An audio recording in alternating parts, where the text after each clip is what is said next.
Supreme കോടതി chief justice Suryakant കോടതി നടപടിക്കിടെ പറഞ്ഞ ഒരു പരാമർശം. തൊഴിലില്ലാത്ത യുവാക്കൾ സമൂഹത്തെ ബാധിക്കുന്ന പാറ്റകൾ എന്നൊന്ന് പറഞ്ഞു.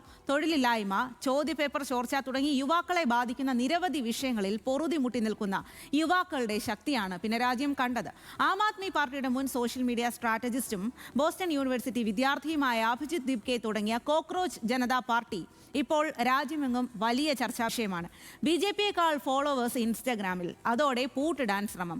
അതും അതിജീവിച്ച് മുന്നേറുന്ന പാർട്ടിക്ക് കേരള ഘടകവും രൂപം കൊണ്ടിട്ടുണ്ട്.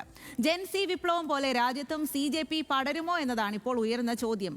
മടിയന്മാരുടെയും തൊഴിലില്ലാത്തവരുടെയും ശബ്ദമെന്ന് അവർ തന്നെ സർക്കാസ്റ്റിക്കായി പറയുമ്പോൾ അതിനുള്ളിലെ ഒളിയമ്പ് രാജ്യം ഭരിക്കുന്ന സർക്കാരിന് നേരെ തന്നെയല്ലേ?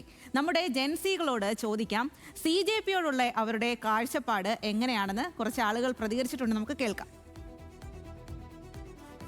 തൊഴിൽ രഹിതരായ യുവാക്കൾക്കെതിരെ ചീഫ് ജസ്റ്റിസിന്റെ ഒരു പരാമർശം വരുന്നു. ഇവർ കോക്രോച്ചുകളെ പോലെയാണെന്ന്. ഇത് കേട്ട യുവാക്കൾ ഒരു പാർട്ടി തന്നെ തുടങ്ങുന്നു. അത് സോഷ്യൽ മീഡിയയിൽ വൈറലാകുന്നു. CJP, കോക്രോച്ച് ജനതാ പാർട്ടി, അത് അതിന്റെ എക്സ് അക്കൗണ്ട് പിന്നീട് പൂട്ടുന്നു. ഇത് BJPക്കെതിരെയുള്ള ഇവരുടെ തൊഴിൽ രഹിതരായിട്ടുള്ള ആളുകളുടെ ഒരു BJP നയങ്ങൾക്കെതിരെയുള്ള ഒരു പ്രതിഷേധമായി മാറുന്നു. ആക്ഷേപഹാസ്യത്തോടെയുള്ള ഒരു പ്രതിഷേധമായി മാറുന്നു. അത് വലിയ രീതിയിൽ വൈറലാകുന്നു. ഇപ്പോൾ നോക്കുമ്പോൾ BJPയുടെ ഒഫീഷ്യൽ ഇൻസ്റ്റാഗ്രാം അക്കൗണ്ടിനെ കാട്ടിലും ഫോളോവേഴ്സ് ഉള്ള ഒരു അക്കൗണ്ട് ആയിട്ട് ഈ CJPയുടെ ഒഫീഷ്യൽ അക്കൗണ്ട്, ഇൻസ്റ്റാഗ്രാം അക്കൗണ്ട് അടക്കം മാറുന്ന ഒരു കാഴ്ചയാണ് നമ്മൾ കാണുന്നത്. ഓരോ ദിവസവും CJP വൈറലായിക്കൊണ്ടിരിക്കുകയാണ്. ഇതിൽ BJP ഭരണകൂടത്തിനെതിരായിട്ടൊരു ബദൽ നയമാണോ ഈ CJP എന്ന ഈ കോക്രോച്ച് ജനതാ പാർട്ടി എന്നതാണ് ഇന്നത്തെ ചോദ്യം. നമുക്ക് ജെൻസി ആയിട്ടുള്ള യുവാക്കളോട് തന്നെ ചോദിക്കാം. CJPയെ പറ്റി അറിഞ്ഞു കാണുമല്ലോ, ഡേ ബൈ ഡേ അത് വൈറലായിക്കൊണ്ടിരിക്കുകയാണ്. കുറേ പേർക്ക് ഇങ്ങനെ എന്താ പറയുക, വർക്കില്ലാതെ ലൈക്ക് തെരുവിലൊക്കെ നടക്കുന്നവർക്കുണ്ട്. അപ്പം അവർക്കൊക്കെ ഒരു തൊഴിൽ കൊടുക്കുക എന്ന് പറഞ്ഞാൽ നല്ലൊരു കാര്യമാണ്. പക്ഷേ അത് കൊണ്ടുവരണം. കാരണം അവർക്ക് ജീവിക്കാനായിട്ട് ഒരു വകുപ്പുമില്ല. അവർ എന്താ പറയുക, വീട് പോലും ഇല്ലാത്തവരാണ്. അപ്പം ഇത് കൊണ്ടുവരുന്നത് നല്ലൊരു കാര്യമായിട്ടാണ് എനിക്ക് തോന്നുന്നത്. എനിക്ക് തോന്നുന്നത് യൂത്തിനെ ബ്രെയിൻ വാഷ് ചെയ്യാൻ വേണ്ടിയിട്ട് ഉള്ളൊരു ഇൻസ്റ്റാഗ്രാം ഹാൻഡിൽ യൂസറാണ്. കാരണം അത് ഒരിക്കലും ആ അക്കൗണ്ട് ബേസ്ഡ് ഇൻ ഇന്ത്യ അല്ല, US ബേസ്ഡ് ആണ്. അതിനെപ്പറ്റി ഒരുപാട് റീൽസ് അതുപോലെ തന്നെ യൂട്യൂബ് ഷോർട്സൊക്കെ ഞാൻ കണ്ടായിരുന്നു. സോ ഒരിക്കലും ഞാൻ CJPനെ, അതായത് കോക്രോച്ച് ജനതാ പാർട്ടീനെ സപ്പോർട്ട് ചെയ്യില്ല. ഇപ്പോൾ ഈ അൺഎംപ്ലോയ്മെൻറ്റ് എന്ന് പറയുന്നൊരു പ്രശ്നം അതിപ്പം ഇന്ത്യയിൽ മാത്രം, ഇപ്പോൾ കേരളത്തിൽ ഒരുപാടുണ്ടല്ലോ. പക്ഷേ എന്തുകൊണ്ട് കേരളത്തിലെ ആൾക്കാർ അങ്ങനെ ഒരു പാർട്ടി തുടങ്ങുന്നില്ല? LDFനെതിരെയോ കോൺഗ്രസിനെതിരെയോ അങ്ങനെ ഒരു ഇത് തുടങ്ങുന്നില്ല? അവരെന്തുകൊണ്ട് BJP തന്നെ ടാർഗറ്റ് ചെയ്യുന്നു? അപ്പോൾ ഇവിടെ അങ്ങനെ ഒരു പേജും തുടങ്ങിയിട്ടില്ല, ഒന്നും ചെയ്തിട്ടില്ല. പക്ഷേ ഇങ്ങനെ മോദി സർക്കാരിനെതിരെ ഇങ്ങനെ ഒരു പേജ് തുടങ്ങി, അതെന്തെന്ന് ഞാൻ ചോദിക്കുന്നു. ഞാൻ ഒരിക്കലും കോക്രോച്ച് ജനതാ പാർട്ടി സപ്പോർട്ട് ചെയ്യത്തില്ല, ഒരിക്കലും ചെയ്യത്തില്ല. തൊഴിൽ രഹിതരല്ലാത്തവർ പോലും അതിനെ സപ്പോർട്ട് ചെയ്യുന്നുണ്ട്. അത് CJP എന്ന് പറഞ്ഞാൽ തൊഴിൽ രഹിതർ മാത്രം പാർട്ടിയല്ല. അത് ഫോർ എക്സാമ്പിൾ ഞാൻ അൺഎംപ്ലോയിഡ് അല്ല, പക്ഷെ എന്നിട്ടും ഞാൻ CJP സപ്പോർട്ട് ചെയ്യുന്നുണ്ട്.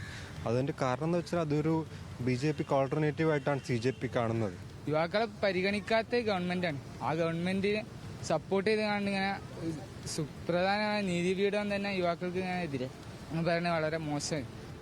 അതിനെതിരെയാണ് ഈ കോക്രോച്ച് പാർട്ടി മനസ്സിലാക്കുന്നത്. ഈ യുവജനതയെക്കുറിച്ച് അങ്ങനെ ഒരു പ്രസ്താവന വരാൻ പാടില്ല. ശരിക്കും നമ്മളെ അടിച്ചമർത്തുന്നതിന് തുല്യമാണത്. അങ്ങനെ ഒരു കോക്രോച്ച് എന്നുള്ള വാക്കേ ഉപയോഗിക്കാൻ പാടില്ല. സോ അതൊരു തെറ്റായ ഒരു പ്രയോഗമാണ് അവരെ കോർട്ടിൽ ഉപയോഗിച്ചിരിക്കുന്നത്. ഒരുപാട് പേര് ഇപ്പം ജോലി കിട്ടാതെ തന്നെ, നല്ല വിദ്യാഭ്യാസമുള്ള ആൾക്കാർ ജോലി കിട്ടാതെ അലയുന്ന സമയത്ത് ഒരു കോക്രോച്ചിനെ പോലെ യുവാക്കളെ അടിച്ചമർത്തുന്ന സമയത്ത് ഇങ്ങനൊരു പാർട്ടി രൂപീകരിക്കുന്നതിൽ വളരെയേറെ ആവേശത്തിലാണ്. അത് നല്ല രീതിയിൽ സപ്പോർട്ടും കൊടുക്കുന്നുണ്ട്. അതായത് ഇപ്പോൾ യൂത്തിനുള്ളൊരു സപ്പോർട്ട് പ്ലസ് യൂത്തിനുള്ളൊരു പ്രതിഷേധം കൂടിയാണ് ഇത്. മൊത്തത്തിൽ നമ്മൾക്ക് എതിരാണ് എല്ലാം സംഭവിക്കുന്നത്. നമ്മളെ സപ്പോർട്ട് ചെയ്തിട്ടൊന്നും സംഭവിക്കുന്നില്ല.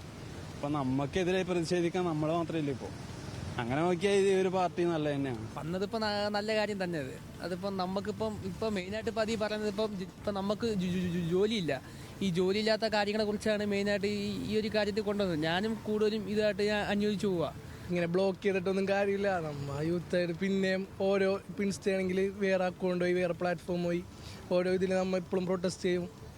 ഏതൊക്കെ രീതി ബ്ലോക്ക് ചെയ്താലും എനിക്ക് നേരിട്ടായാലും എല്ലാവരും ഇങ്ങനെ വരും. ഇങ്ങനെ ജസ്റ്റ് ഇങ്ങനെ ടെമ്പററി ബ്ലോക്ക് ചെയ്തതിലൊന്നും യൂത്തുകാരെ നമുക്ക് സ്റ്റോപ്പ് ചെയ്യാൻ പറ്റില്ല. ഇത് 10 ദിവസം കൊണ്ട് തന്നെയാണ് അവരേലും ഇൻസ്റ്റാഗ്രാം ഫോളോവേഴ്സും എല്ലാം ഒറ്റയടിക്കാണ് കയറിയത്. അപ്പം തന്നെ നമുക്ക് മനസ്സിലാവില്ല യൂത്തിൻ്റെ പവർ എന്താണ് ഈ നേഷനിൽ ഇതാക്കുന്നത്. ഓരോ പ്രസ്ഥാനങ്ങളും പ്രതിഷേധങ്ങളും ഉയരുന്നത് ഒരു വിഭാഗം ജനങ്ങൾ ഭരണകൂടത്തിനെതിരെ തിരിയുമ്പോഴാണ്. അത്തരം പ്രതിഷേധങ്ങൾ തന്നെയാണ് കോക്രോച്ച് പാർട്ടിയുടെ കാതൽ.